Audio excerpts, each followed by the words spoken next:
আসসালামু আলাইকুম সকলকে। নাইস কিচেন উইথ ব্লগ চ্যানেলে সকলকে স্বাগত। এই যে আমরা দিল্লিতে রাজধানীতে উঠে পড়েছি। এটা হচ্ছে শিয়ালদার রাজধানী, ওতে আমরা উঠে পড়েছি। আর এই যেদিন কত সুন্দর একটি নদী, এই নদীটি হচ্ছে যমুনা নদী। তো চলুন এগিয়ে যাই। আর অনেক বড় বিপদের হাত থেকে বাঁচলাম। ওদিকে তো দেখেছেন আগের ভিডিওতে আমার বন্দে ভারত লেট করে দিয়েছিল, তো মাত্র 5 মিনিটের ডিফারেন্স ছিল, এসে এই ট্রেনটা ধরেছি আমরা। তো অসুবিধা হয়েছে অনেকই। তো আমার ছেলে যে এখানে কোল্ড ড্রিঙ্কস খাচ্ছে, প্রচুর গরম দিল্লিতে ছিল, প্রচুরই গরম। এতটাই গরম ছিল যে আমার ছেলে মেয়ে দুজনেই কান্না শুরু করে দিয়েছে একদম।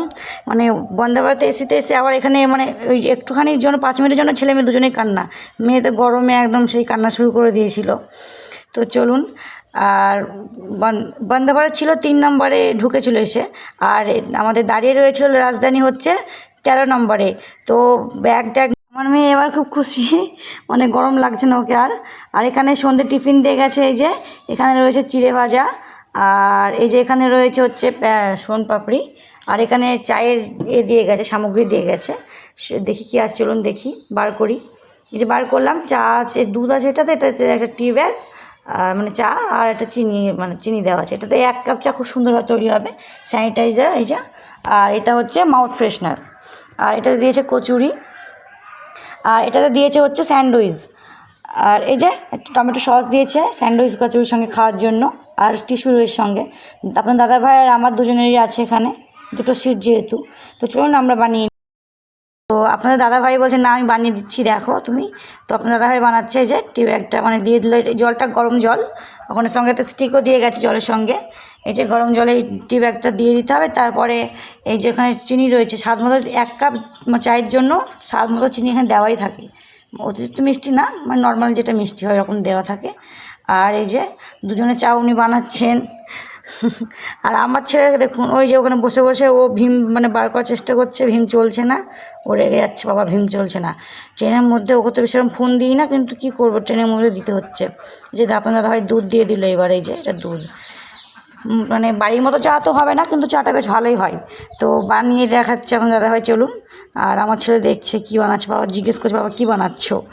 আর এই যে রাজধানী ছেড়ে দিয়েছে, আগেই বললাম খুব স্পিডে যাচ্ছে রাজধানী। রাজধানী কিন্তু মানে লেট করবে না, এটা তো ভালোই, মানে করবে না লেটও। আর এই যে আমার ছেলে দেখছে চা কী করে বানাচ্ছে, বাবা ওর একটাই ভীম দেখবে, ও চা বানাচ্ছে। আপনার দাদাভাই দেখে নিন কেমন করে বানায়। এই যে বানাচ্ছে, আমি ওকে বলছি তুমি খুব সুন্দর চা বানাতে পারো, বানাও বানাও, বসে বসে বানাও এরকম। আর এই যে আমার ছেলে তো একটাই, মানে একটাতেই ধ্যান ওর, কখন ওর ভীমটা চলবে। আর এই যে রাজধানী ছেড়ে দিয়েছে, দিল্লি থেকে ছেড়ে দিয়েছে রাজধানী। তো কাল সকালে হচ্ছে কি শিয়ালদা পৌঁছাবো আমরা।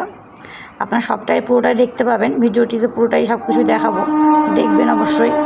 আমি বলছি ওকে কি সুন্দর করে বানিয়ে দেবে, নাহলে খাবো না কিন্তু, এরকম। আমাকে বলছে হ্যাঁ বানিয়ে দিচ্ছি, বানাচ্ছে। আমি চা খেতে খুব ভালোই বাসি, বানাচ্ছে আপনার দাদাভাই। চলুন আমরা চাটা মানে খেয়ে নিই, আর টিফিনটাও সেরে নিই তাহলে, তারপর আবার দেখা হচ্ছে আপনাদের সঙ্গে, তাই তো। এই যে দেখুন, মানে চাটা খাওয়ার পরে এই যে আপনার দাদাভাই আর আমার মেয়ে দুজনে মিলেই, মানে দুজনেই তো মানে এখানে খেলা হচ্ছে, খেলা দেখছে। আমার মেয়েও খুব দেখছে খেলা, আমার মেয়ের যে জানি না কতটা বোঝে খেলার, খুব দেখছে। এই যে দেখুন, এই যে খেলা চলছে এখানে, IPL চলছে। এই যে এখন দাদাভাইও আর আমার মেয়ে দুজনেই দেখছে। তো তারপরে এই যে টাইম পাস করার পরে দিয়ে গেল রাত্রের ডিনার। তো চলুন ডিনারটা দেখে নিই কী কী রয়েছে। ডিনারে দই রয়েছে, একটা মানে আচার রয়েছে এখানে, প্যাকেট দিয়েছে, একটা স্পুন দিয়েছে, মানে চামচ দিয়েছে একটা। আর এটা কি আছে খুলে দেখি কী আছে। এই যে এটাতে দিয়েছে হচ্ছে ভেজ সবজি দিয়েছে, এটাতে মানে ওই ফুলকপি, আলু, গাজর, মটর, শুঁটি এইসব দিয়ে। আর এটা খুলে দেখি চলুন, এটাতে জিরে রাইস দিয়েছে, মানে জিরেতে যে রাইসটা হয় ওটা জিরে রাইস দিয়েছে। আর এটাতে কী আছে দেখি চলুন খুলে, তাহলে এটা খুলে দেখি। এটা দেখুন ডাল রয়েছে, মানে মাসুর ডাল আছে এটাতে, ডাল। আর এটা খুলে দেখি চলুন। এই যে এটাতে আছে পনিরের গ্রেভি আছে একটা, এখানে মটর পনির আছে এক কথায়। মানে ট্রেনের খাবার। তো এই যে পৌঁছে গেছি আমরা কানপুর স্টেশন, মানে দিল্লি থেকে প্রথম স্টেশন হচ্ছে, এটার প্রথম স্টপেজ হচ্ছে কানপুর। তো এত ট্রেন লেট ছিল যে আপনাদেরকে দেখাবো যে দিল্লি স্টেশনে নেমেছি দিল্লি ট্রেনটা, সেটা দেখানোর টাইম পাইনি। মানে প্রচুর, মানে এই যে দেখুন রাজধানী এক্সপ্রেস লেট করে দিয়েছিল ওরা বন্ধে ভারতে, ওই জন্য দৌড়েছে ট্রেন ধরেছি। তো ওই জন্যে মানে এই যে কিছু হয়নি যে আমি এখানে হাই করছি, তো দেখানো হয়নি। তো আপনার দাদাভাই আপনাদেরকে এক্ষুনি দেখাচ্ছে ট্রেনটা। আর এই কানপুর স্টেশনে আমরা ট্রেন দাঁড়িয়ে রয়েছে প্রথম স্টপেজ এখানে। তো চলুন দেখুন আপনারাও। আমি আপনাদেরকে বলছি যে ভেতরে নিয়ে আসো, মানে বলছি তুমি চলে এসো চলে এসো, এরকম বলছি ওকে। তো এই আপনাদের বলছে না ঘুরে দেখায় স্টেশনটা, তো স্টেশনটা ঘুরে দেখুন। আর দিল্লিতে দেখাতাম, কিন্তু দিল্লিতে ট্রেন প্রচুর, মানে খুব মানে মুশকিলে ট্রেনটা পেয়েছি, দৌড়ে এসে ট্রেন ধরতে হয়েছে, অসুবিধা ছিল। আমরা আছি এসি 2-তে, এই যে এখানে রয়েছে আমি আর এই যে আমার ছেলে। এখানে পাপাকে বলছে পাপা মেরে কবি জানা এসে, মানে আমি যাবো এরকম বলছে পাপাকে। আর এই যে আমার মেয়ে তো বসেই রয়েছে, আর আমি ফোনে মনে আমার মায়ের সঙ্গে কথা বলছিলাম এরকম। এই যে দেখুন চলে এসেছে আপনার দাদাভাই, খুলছে দেখুন, এই যে গেট খুলে নিল, ঢুকে গেল এসি 2-এ। আমার সিট কোথায় আছে দেখুন, আমার এদিকে একটা লোয়ারে ছিল আর এটা সাইড লোয়ার ছিল, দুটোই লোয়ারে ছিল। তো আমার এদিকে দেখতে অনেক সুবিধা হয় আমার ছেলে জানালাতে, তাই সাইড লোয়ারে আমরা বেশিক্ষণ মানে থাকি, বেশি বসে। তো সাইডে আমার মেয়েকে বলছি হাই করো হাই করো, বলে হ্যাঁ হাই করো, ও করবে না, ও অন্য কিছু দেখছে। আর এই যে আমি হাসছি আপনার দাদাভাইকে দেখে। এই যে আমার ছেলে আবার মানে ফোন দেখছে। ট্রেনে কী করবে, ও টাইম পাস করছে, হচ্ছে না হলে নিচে নামবে বলছে, নিচে যাবে স্টেশনে নামবে বলছে, ওই জন্য ওকে মানে ফোন দিয়ে রেখেছি। আর যে কার্টনটা আমি মানে পর্দাটা আমি লাগিয়ে দিলাম, পর্দা রয়েছে এখানে, পর্দা লাগিয়ে দিলাম। তো চলুন ঘুমিয়ে পড়বে এবারে। ঘুম থেকে উঠে সকাল হয়ে গেছে দেখি, আর 6:10-15 বাজে। আর এই যে এটা হচ্ছে মানে ঝাড়খণ্ড রাজ্য। তো ঝাড়খণ্ডের মানে প্রাকৃতিক দৃশ্যটা খুব সুন্দর, এই যে ছোটো ছোটো পাহাড় রয়েছে। আর সকালবেলার আবহাওয়াটা তো আরও সুন্দর, খুব সুন্দর দেখতে লাগছে। এই যে দেখুন কত সুন্দর, মানে আপনারাও দৃশ্যটির মজা নিন, আর আমি তো খুব মজা নিয়েছি, আপনারাও মজা নিন দৃশ্যটির।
কত সুন্দর দৃশ্য তাই না বলুন, মানে দেখেই সকালবেলা এরকম দৃশ্য দেখে মনটা পুরো ভরে যায়। তো আমি অনেক আগে ঘুম থেকে উঠে এইসব দৃশ্য দেখছিলাম, তারপর পৌঁছে গেলাম স্টেশনে। আর সকালে একদম সকাল সকাল দিয়ে গেছে, মানে বেডটি দিয়ে গেছে। তো এখানে সেই চা রয়েছে, আপনাদের তো দেখিয়েছি আগেই। আর এখানে রয়েছে বিস্কিট, এখানে 2 পিস করে মেরি বিস্কিট থাকে, আর গরম জল আর একটা স্টিক দিয়ে চা বানানোর জন্য। চলুন আমি খেয়ে নিই তাহলে। খেয়ে নেওয়ার পরে আবার ওই যে দৃশ্য, আমি ট্রেনে যখন যাই আমি বাইরে দিকে তাকিয়ে বসে থাকি, আমার খুব ভালো লাগে এরকম দৃশ্য দেখতে। তারপরে আবারও ব্রেকফাস্ট দিয়ে গেছে সকালের, 2টো কাটলেট দিয়েছে, আমি খেতেও শুরু করে দিয়েছি। আপনাদের দাদাভাই ভিডিও করছে। 2টো কাটলেট দিয়েছে এই যে, আর এখানে ফ্রেঞ্চ ফ্রাই দিয়েছে আলু, আর এই যে এখানে বাটার রয়েছে, আর এটাতে টমেটো সস, আর এই যে জুস, এখানে একটা ম্যাঙ্গো জুস দিয়েছে, ম্যাঙ্গো জুসের সঙ্গে স্ট্র দিয়েছে, আর এটা হচ্ছে চা, আর এটা মানে পাউরুটি আর টিস্যু। তো চলুন ব্রেকফাস্ট করে নিই। আমার ছেলে তখন ঘুমিয়েছিল, এই যে উঠেছে ও, আর ও নিজেই চা বানিয়ে নেবে বলছে। ও বলছে নাকি ও দুধ চা খাবে না, ওর শরীরটা মানে ভালো যাচ্ছে না বলছে। তো বলছে আমি দুধ চা খাবো না, আমি লাল চা খাবো, মানে রেড টি বানাবো, নিজেই বানিয়ে নেবো। তো নিজেই বানাচ্ছে, দেখুন কেমন করে বানাই। আর এই যে আমরা মানে ওয়েস্ট বেঙ্গলে, মানে আমাদের বাংলায় ঢুকে গেছি। আর এটা জাস্ট শিয়ালদার আগে, এটা হচ্ছে মানে গঙ্গা নদী, মানে এটা ব্রিজটা আমরা পার হচ্ছি। কত সুন্দর লাগছে, গঙ্গাটা কতই না বড়, আমাদের কত সুন্দর লাগছে দেখতে। ট্রেন থেকে দেখতে আরও সুন্দর লাগে এই সব দৃশ্য দেখতে। এই যে দেখুন, আর বৃষ্টি হচ্ছে, আমাদের এদিকে বৃষ্টি হচ্ছে। আমি তো কত গরম থেকে এলাম, আমি তো ভাবি ও কত গরম থেকে এসেছি, বাট বৃষ্টি হচ্ছে, খুব মজা। তো এটা হচ্ছে মানে শিয়ালদার আগের স্টেশন, এরপরে আমরা শিয়ালদা ঢুকে যাব। তো বেশ মানে হালকা হালকা বৃষ্টি হচ্ছে। দেখুন সকলে, আমি মানে শিয়ালদা পৌঁছে গেছি আমরা। আর এই যে বৃষ্টি হচ্ছে, পুরো বৃষ্টি বৃষ্টি ভাব। এই যে দেখুন, এই যে আমার ছেলে বসে রয়েছে, ও বলে কি আমি নামবো না নিচে, এরকম বলে। এখনও যাবে, ও জানি না আর কোথায় যাবে। আর এই যে আমার মেয়ে, আর এই যে বৃষ্টি পড়ছে, দেখুন শিয়ালদা স্টেশনে আমরা পৌঁছে গেছি। তো চলুন তাহলে আমরা নেমে পড়ি ট্রেন থেকে। এই যে দেখুন, ট্রেন থেকে নেমে পড়েছি, আর এটা হচ্ছে শিয়ালদা স্টেশন, শিয়ালদা। আর বৃষ্টি হচ্ছে প্রচুর পরিমাণে। তো আমরা কোনো একটা হোটেলে গিয়ে থাকবো। এখন বিকেলে আমাদের তিস্তা তোষা এক্সপ্রেস আছে ট্রেন বাইরে যাওয়ার জন্য। আমার ছেলে ব্যাগ নিয়ে যাচ্ছে। ভিডিওটি শেষ করলাম এখানে। সকল সুস্থ থাকবেন, সকলকে খোদা হাফেজ।